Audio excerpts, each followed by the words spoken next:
किपरि होइथिला महावीर सूर्यपुत्र कन्नकर जन्म। सांगमाने आपण माने समस्त जानिछंती महावीर सूर्यपुत्र कन्नकर जन्म माता कुंती को मिलिथिबा वरदान रे होइथिला। थरे माता कुंती अविवाहित अवस्था रे ऋषि दुर्वासा तांका पितांग महल को आसीथिले। माता कुंती ऋषि दुर्वासांकर 1 वर्ष जाए सेवा करथिले।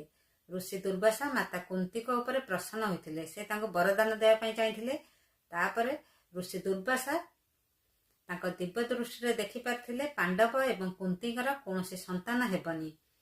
तेणु से वरदान देइथिले जे से जेकोनोसी देवता को स्मरण करी पुत्र प्राप्ति करि परिबे। अविवाहित अवस्था रे माता कुंती सूर्य देवता को ध्यान करथिले। सूर्य देवता प्रकट होइथिले। से तांको भଳି तेजवान पुत्र देइथिले जे कि